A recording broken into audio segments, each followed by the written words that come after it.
Welcome to the Speak Life Collective. Today we're going to be talking about the 10 myths about parenting.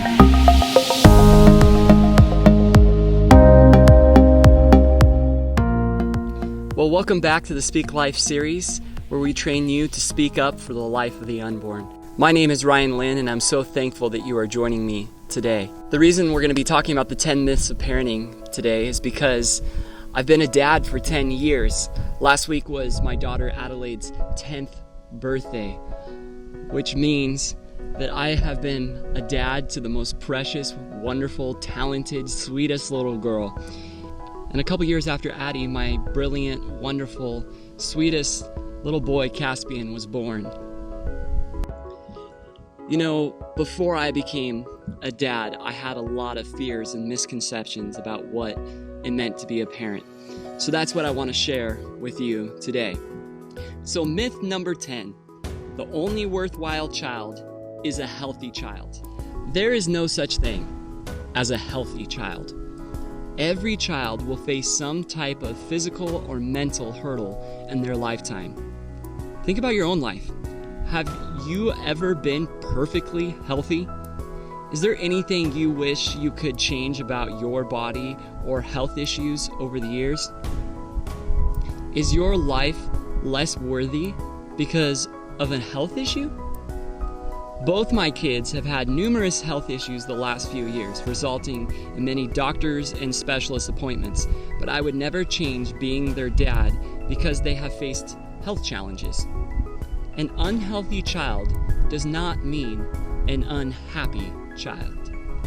Myth number 9, my child must be planned. The most cherished relationship in my life was the result of an unplanned meeting. That day I walked into an ice cream shop in 2004. I was not planning on meeting my wife that day. I was 17 years old and barely out of high school, but that unplanned moment set me on the course to be married 2 years later to the woman of my dreams. Some of the best relationships in life are a result of unplanned circumstances. Making plans does not guarantee success, though. Life is unpredictable. We cannot plan for every factor possible that could befall us. Believing that we can fully dictate our life's circumstances will leave us disappointed. There is no perfect time to having a baby. I was the result of an unplanned pregnancy, as I'm sure many of you were too. An unplanned child does not mean an unworthy child. And becoming an unplanned parent does not equal being an unqualified parent.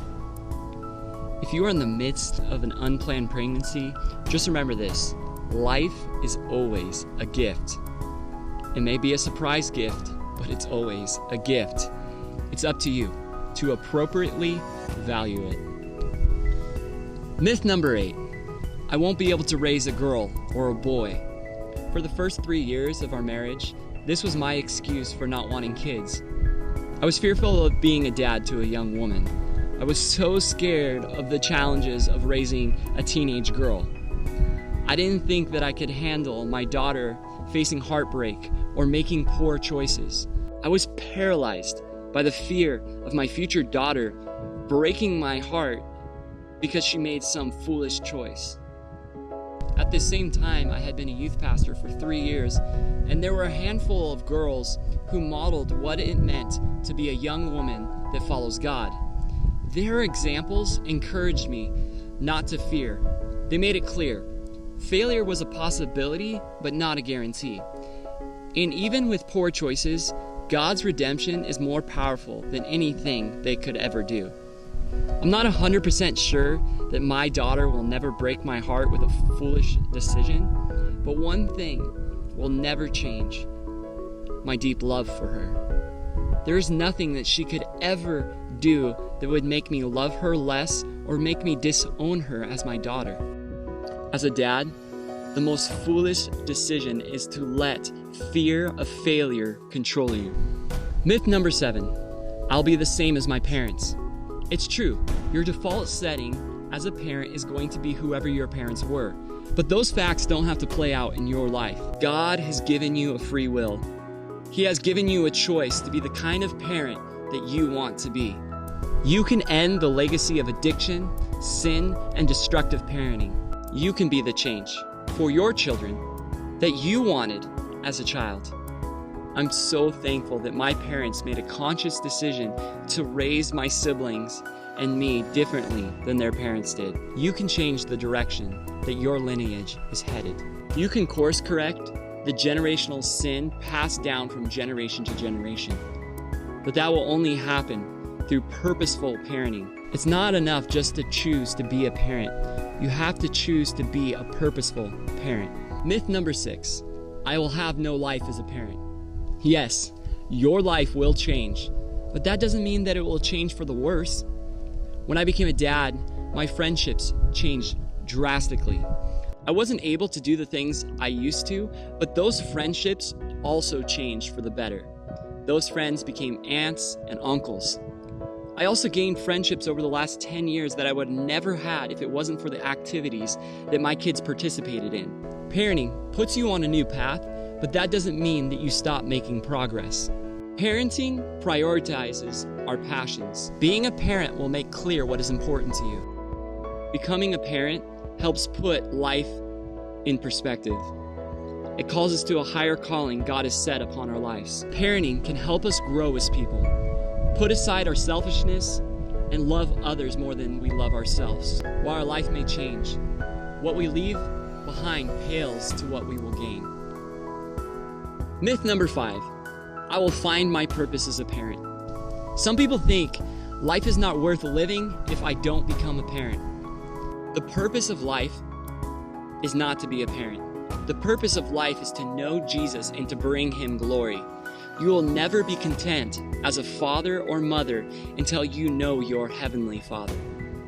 Parenting is not a rite of passage. It's not a box on the checklist waiting to be checked off. Parenting is an opportunity. While you'll often find that being a parent is fulfilling, its design purpose is not to fulfill you. Parenting is a daily pouring out of yourself. And the only way that you will thrive is by being poured into by your heavenly Father. Parenting will bring purpose to your life, but it will be hollow without first finding your primary purpose as a child of God. Myth number 4, I have to know what I'm doing. I remember being in the hospital the day after we had our first child. It was time to leave the hospital, and the nurse told me to pull the car around so she could check to see if the car seat was installed properly. She checked the car seat and said, "You're good to go." I remember in that moment a sense of panic that set in. Wait, you mean I can take this precious life home? I don't know what I'm doing. Are you sure I don't need an instruction manual? In the days following, an unimaginable love came over me for my daughter, which drove me to be the best dad I could be. I fumbled my way through her care, learning to be comfortable and confident with the new life God had gifted me. Your love will drive you to learning and understanding their needs. And like anything in life, if you don't know what to do, take time to study. It doesn't matter if your baby is already here, and it doesn't matter if your child is already 10. For the rest of your child's life, you have an opportunity to learn how to love and care for them.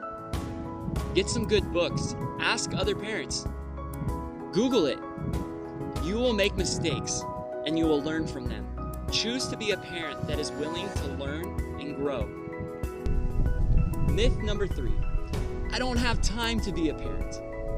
If you try to add parent to the list of responsibilities in your life right now, most likely you won't have the time. But as I said before, parenting prioritizes our passions.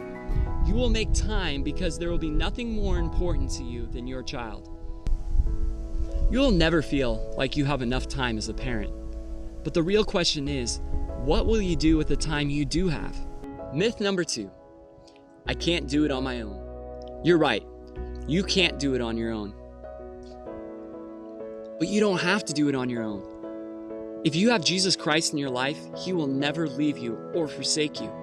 He loves your little one more than you ever will. He is faithful to be with you every step of the way. He also calls us to be in fellowship with like-minded believers. This is to our benefit. He wants us to use His people to help us. Reach out and find a church community that are waiting and willing to love you and your children. Also, expect unexpected help. When my wife was suffering through HG during her second pregnancy, being her caregiver and working left me little time to take care of our daughter. I was surprised to find help from unexpected places, former youth group students, women from church, and so many more. You don't have to do it on your own.